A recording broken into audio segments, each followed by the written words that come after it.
Okay, is the screen is visible to everyone? Yes, ma'am. Yes, ma'am. Okay. Yes, ma'am. Okay, class. So now we are going to start a new unit, which is sensible writing. Okay. This is your unit 3rd. Okay. Unit 2 have some practical kinds of things. So we will be preferring to start this unit when you will be coming to the university. Okay. So as if for now, we are going to start a new unit, which is sensible writing. Okay. So what do you understand by the term sensible? Anyone? Ma'am, any word which make a sense. Meaningful. Okay. Meaningful. Very good. Something more?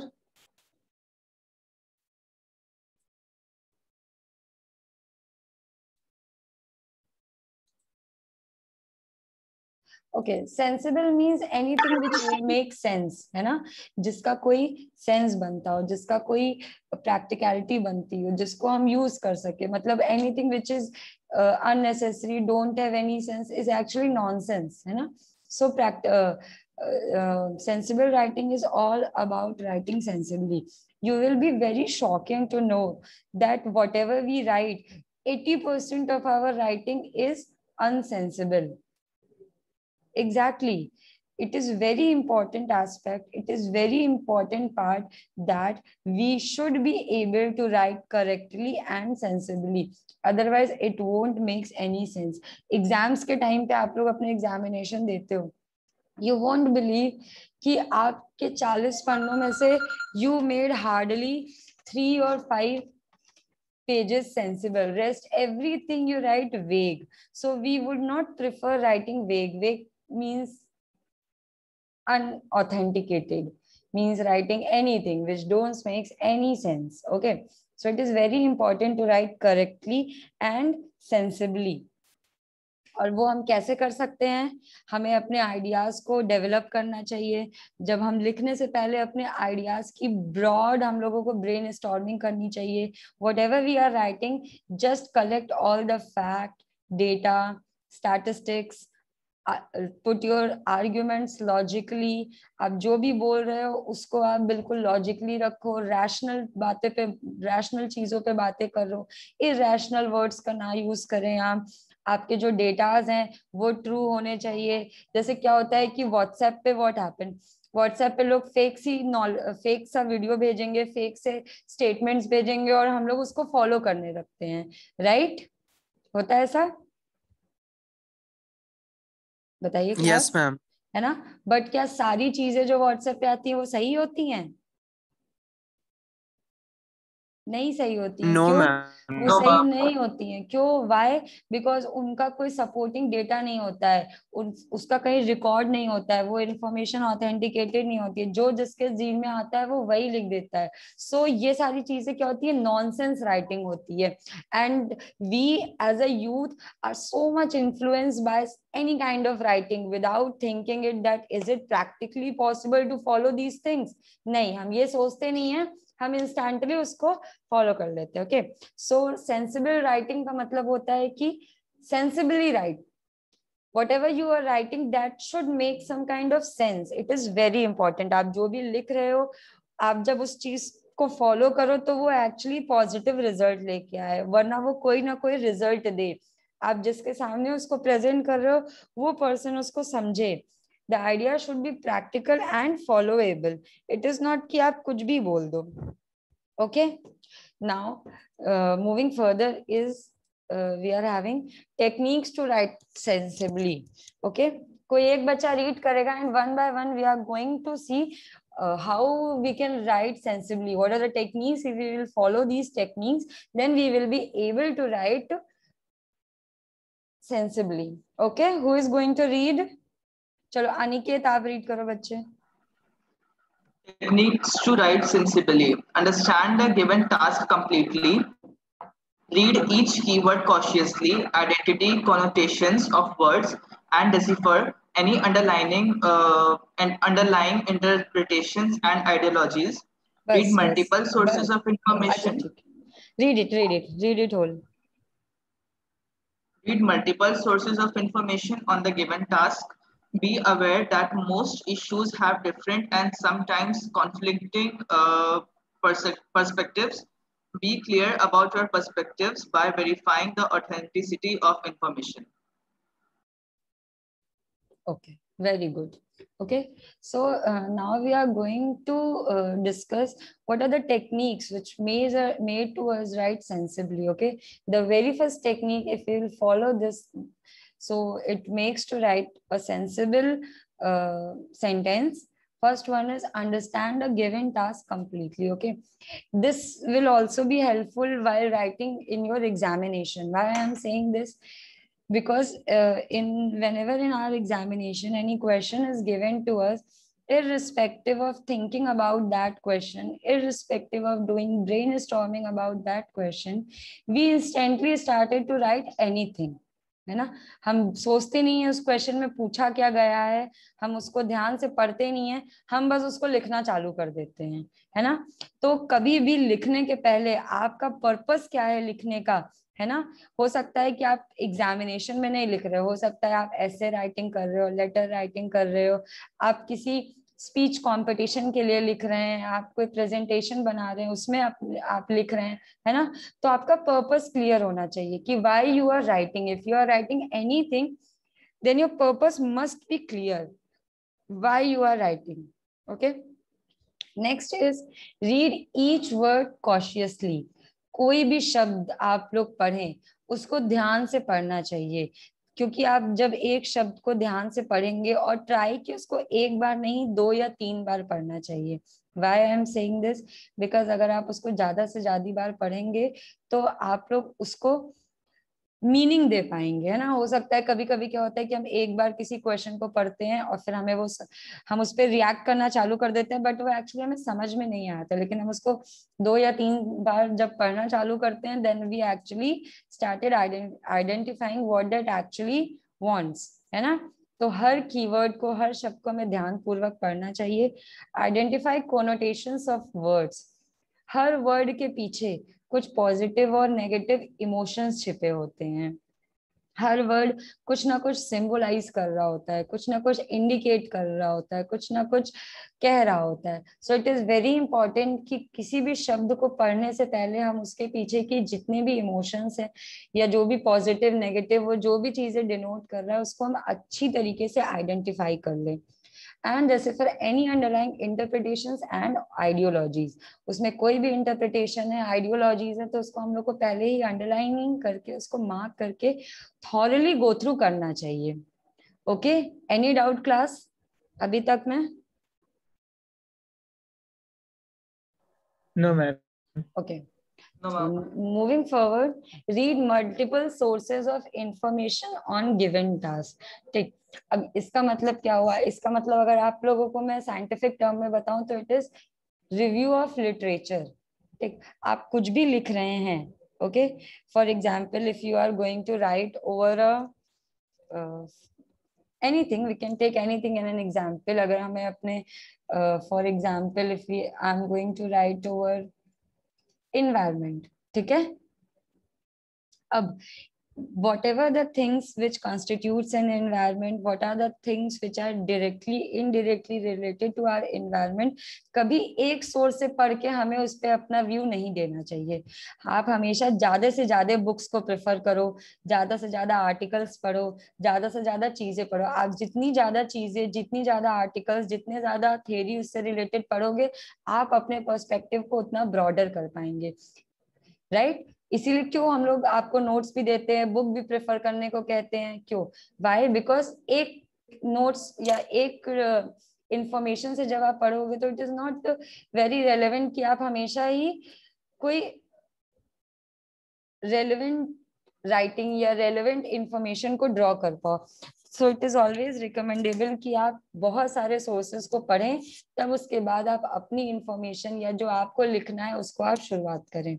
Okay, next is be aware the most issues have different and sometimes conflicting perspectives, है ना. बहुत सारे issues होते हैं हमारे अगल बगल जो बहुत सेंसिटिव होते हैं, बहुत सेंसिटिव इशू होते हैं. जैसे कि reservation is a very sensitive issue. हम आ जाए तो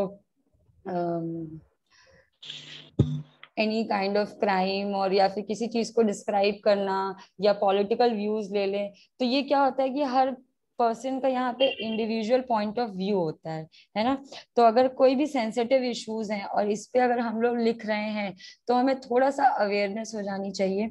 Y I am saying this, कि इसको लिखने के पहले हमें ध्यान देना चाहिए कि कहीं ऐसा ना हो कि हम जो भी लिख रहे हो इससे किसी को कुछ नुकसान ना पहुंचे, किसी को किसी की भावनाओं को ठेस ना पहुंचे, कोई कॉन्फ्लिक्ट ना कर होए। Getting it class? Yes, ma'am. Ma'am. Okay. Now the Yes, last one is ma'am. be clear about your perspective by verifying the authenticity of information. कोई भी चीज लिखने के पहले आप बिल्कुल क्लियर हो जाएं कि ये इंफॉर्मेशन सही है। अगर आप कोई डेटा दे रहे हैं, फॉर एग्जांपल अगर आप कोई डेमोग्राफिक डेटा दे रहे हैं और उसके लिए आप उस एकदम रेलेवेंट सोर्स से वो इंफॉर्मेशन लेके आइए। ये नहीं कि कहीं से भी किसी ने भेज दिया कि 100 लोग को कोविड हो गया है तो आप उसको मान के उसको आप पब्लिक कर दो। नहीं, आपको बिल्कुल क्लियर होना चाहिए कि एक्चुअल डेटा क्या है। मतलब एक्चुअल डेटा के लिए आप रिलायबल सोर्स को फॉलो कीजिए। रिलायबल सोर्स जैसे जो गवर्नमेंट अपने डेटा को पब्लिक के लिए देती है उसको प्रेफर करिए। समझे आप लोग? मतलब कहने का Yes. मतलब मोटा मोटा यहाँ पे ये है कि लिखने के पहले हमें ये सारे पॉइंट्स को ध्यान में रखना चाहिए। हमें कुछ भी नहीं लिख देना चाहिए। हम जितना पढ़ेंगे, the more you read the better your writing skills will be. कहते हैं ना, जितना ज्यादा पढ़ोगे उतना अच्छा लिख पाओगे। Right class? Yes, ma'am. ma'am. हाँ जी, hopefully this all things will be clear to all of you. Okay, now we are moving further. Types of writing styles.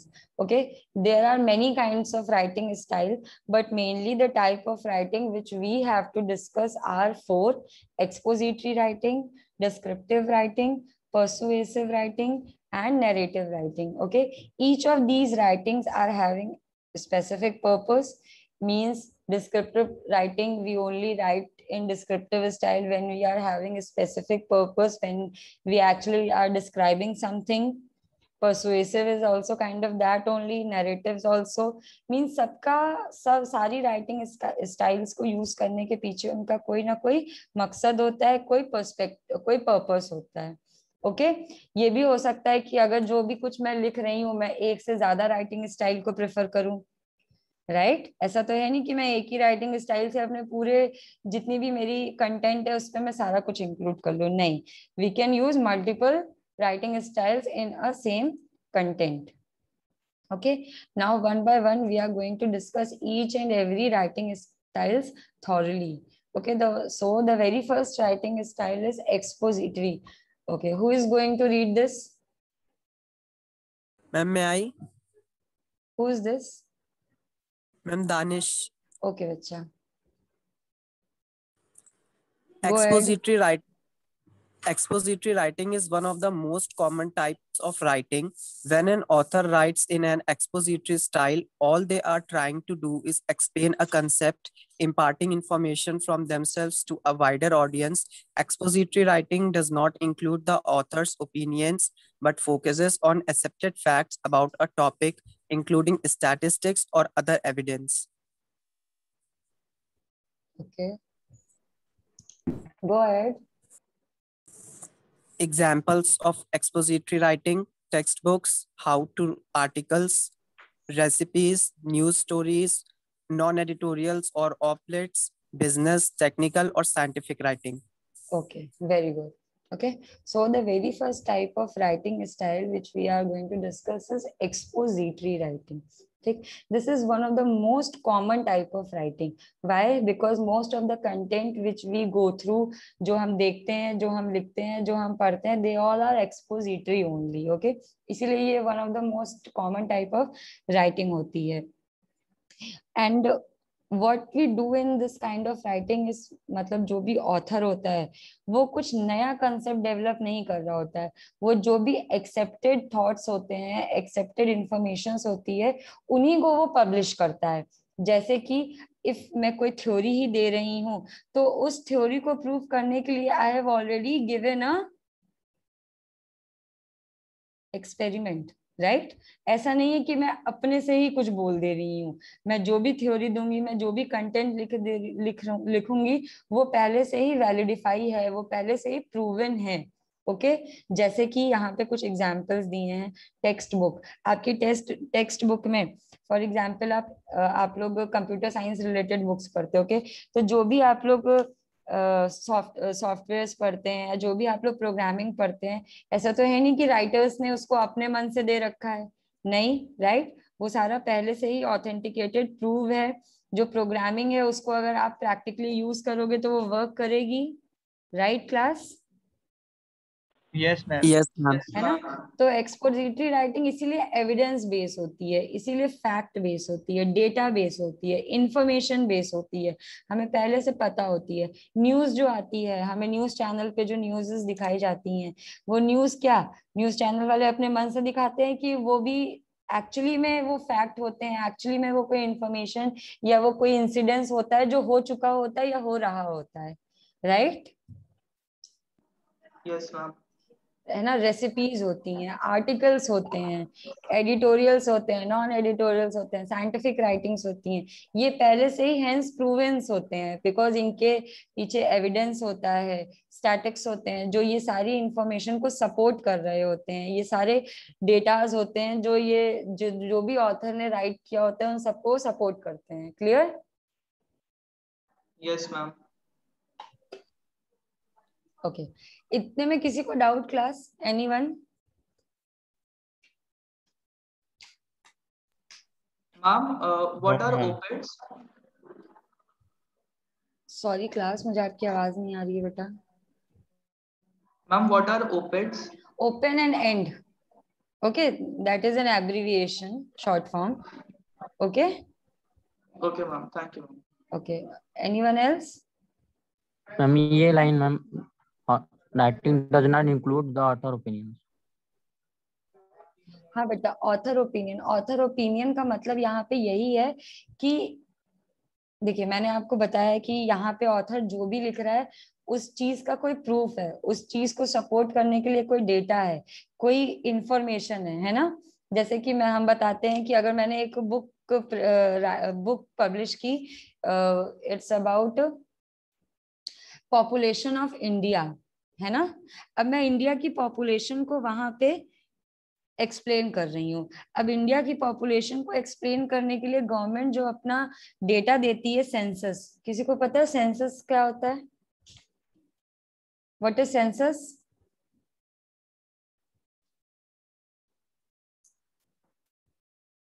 Class किसी को पता है सेंसस क्या होता है? अच्छा हिंदी में सेंसस को क्या कहते हैं पता है? हाँ जनगणना कहते मैम हैं। जनगणना। जनगणना। अब बताइए, अब किसी को पता है सेंसस क्या होता है? Future tense Yes, ma'am. Tell. क्या होती है जनगणना? जनगणना बेटा पूरी कंट्री के पॉपुलेशन का डेटा होता है कि हमारी आबादी कितनी है। राइट? अच्छा कोई मुझे बताएगा जनगणना कितने साल पे होती है? 10 years के बाद। Exactly, very good. After every 10 years government क्या करती है? एक सर्वे करती है जिससे वो सेंसस का डेटा रिलीज करती है, मतलब जनगणना हमारी कंट्री की पॉपुलेशन कितनी है उसको रिलीज करती है ना। अब मैं आप लोग को एग्जांपल दे रही थी कि if I am writing a book over the population of our country, अब कंट्री की जो पॉपुलेशन है क्या ऑथर उसको अपने मन से ही दे देगा? वो उसकी पर्सनल ओपिनियन होगी कि वो जो गवर्नमेंट ने जो डेटा दिया है सेंसस का, उस सेंसस के डेटा के बिहाफ पे होगी? बताइए। हम जो गवर्नमेंट डेटा देगा data according to the government data. According to that government data, क्योंकि वही तो वैलिडिफाई करेगा ना उस इंफॉर्मेशन को, है ना? Yes ma'am. तो Yes, यहाँ पे ma'am. कहने का मतलब यही है कि ऑथर अपनी पर्सनल ओपिनियन नहीं देगा यहाँ पे कि वो उसको क्या लग रहा है उसको क्या नहीं लग रहा है। वो वही इंफॉर्मेशन देगा जो एक्चुअली में एक्सेप्टेबल है या एक्चुअली में जो पहले से ही रिलायबल है, वैलिड है। क्लियर? और कोई डाउट? No, ma'am. समझ में आया? किसका ये डाउट था? यस मैम समझ में है। समझ में आया? Ganesh? Yes ma'am. Okay so अभी तक किसी को कोई doubt? No, ma'am. Okay No, ma'am. okay fine. So moving further, next type of writing is descriptive writing. Who will read this?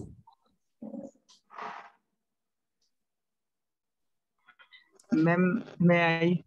Yes, go ahead. Descriptive writing is often found in fictions, though it can make an appearance in non-fiction as well. For example, Memory's first-hand style, they are painting a picture in words of a person, place, or thing for their audience. The author might employ metaphor or other literary devices in order to describe the author's impression, view, their five senses, what they hear, see, smell, taste, or touch. But the author is not trying to convince the audience of anything or explain the screen, merely describe things or they are. Examples of descriptive writing: poetry, journal, diary writing, descriptions of nature, fictional novels or plays. Okay, very good. Okay Yes, ma'am. देखिए, descriptive writing, जो descriptive word है ये derive हुआ है describe से. Okay, describe का meaning क्या होता है? मैम किसी चीज को मैम मतलब डिस्क्राइब करना, मैम बताना, इलैबोरेट करना, डिस्क्राइब करना अपने हिसाब से, है ना. जैसे कि हम अब यूनिवर्सिटी में रहते हैं, यूनिवर्सिटी से जब हम घर जाते हैं, अपने फ्रेंड से बात करते हैं, तो हम क्या करते हैं, उसको अपने पूरे दिन की एक्टिविटी डिस्क्राइब करते हैं, है ना. ये हाइपोथेटिकल एग्जांपल में दे रही हूँ आप लोगों को. तो वहां पे हम करते क्या है, हम अपने पॉइंट ऑफ व्यू से, हम अपने नजरिए से उसको पूरी दिन भर की एक्टिविटी को बताते हैं ना. ऐसा नहीं है कि मैं उसको हर बात बताने के लिए प्रूफ देती हूँ, as we have to do in expository writing. नहीं, हम उसको डिस्क्राइब करते हैं, मतलब काल्पनिक चीजें, राइट, समटाइम्स. Yes ma'am. है ना. तो इस, और ये आपको पता है ये फर्स्ट हैंड इंफॉर्मेशन होती है. फर्स्ट हैंड इंफॉर्मेशन क्यों होती है? कोई मुझे बताएगा क्यों हम लोग डिस्क्रिप्टिव को फर्स्ट हैंड इंफॉर्मेशन कहते हैं? Ma'am, because it is directly narrated by the one who is speaking. Author, the one who is writing, है ना. राइटिंग स्टाइल ही तो पढ़ रहे हैं हम लोग. Okay, very yes, ma'am. Very good, very good, है ना. तो देखिए, जैसे इसमें क्या होता है कि जैसे ट्रैवल गाइड्स, हम कहीं घूमने गए, हम कुछ खा रहे हैं, हम अपने सेंसेस को यूज करके चीजों को यहाँ डिस्क्राइब करते हैं. जैसे कि कभी कभी आप देखते होंगे कि कश्मीर का डिस्क्रिप्शन रहता है ना, means the most beautiful place of the world, Kashmir की वादियां, this and that and so many things, right. तो वहां पे क्या होता है, जो ऑथर होता है वो चीजों को अपने पॉइंट ऑफ व्यू से, अपने नजरिए से डिस्क्राइब कर रहा होता है, जो उसने फील किया. हो सकता है कि आप कश्मीर जाओ, आप कुछ अलग डिस्क्राइब करोगे, when your friend will go to that place, then he और she will describe it in some other manner, right? Getting it, class? Yes, ma'am. है ना. Yes, ma'am. हाँ जी. So this is called descriptive writing. This is called descriptive writing. Okay, the examples of descriptive writing is poetry, journal और diary writing, description of nature, novel और play. बताइए, क्या ये सारी चीजें डिस्क्रिप्शन बेस पे ही होती हैं? अगर मैं डायरी राइटिंग है तो मेरी डायरी कैसे लिखते हैं आप अपने पॉइंट ऑफ व्यू से लिखते हो, आप अपने पर्सपेक्टिव से लिखते हो, जो आप फील करते हो, जैसे आप चीजों को आइडेंटिफाई करते हो, आप वैसे लिखते हो, है ना. Poetry, Yes, ma'am. Poems, Yes, ma'am. हम पोएम्स जब पढ़ा करते थे, तो क्या पोएट्री हमेशा रियल होती है? नहीं, उसमें भी काल्पनिक चीजें टहल रही होती हैं. डिस्क्रिप्शन ऑफ नेचर, जब हम अपने नेचर्स को डिस्क्राइब करते हैं, तो उस समय भी what we use to do is, हम अपने पॉइंट ऑफ व्यू से वहां पे चीजों को डिस्क्राइब कर रहे होते हैं. Okay class. तो किसी को कोई डाउट हो तो जल्दी से पूछ लीजिए, क्योंकि क्लास ओवर होने वाली है, आपके टाइम बहुत कम बचा है. No, ma'am. सबको समझ में आ गया, Yes, Yes, ma'am. ma'am. है ना. आज हम लोग Yes, ने ma'am. Discuss, today we have discussed sensible writing, what are the techniques to write sensibly, and types of writing में हम लोग ने 2 स्टाइल्स पढ़े हैं, एक्सपोजिटरी एंड डिस्क्रिप्टिव. किसी को कोई डाउट इतने में? No, ma'am. No, ma'am. समझ आया है सबको class? Yes, ma'am. Yes, ma'am. Yes, ma'am. Okay, class. Just give me a second.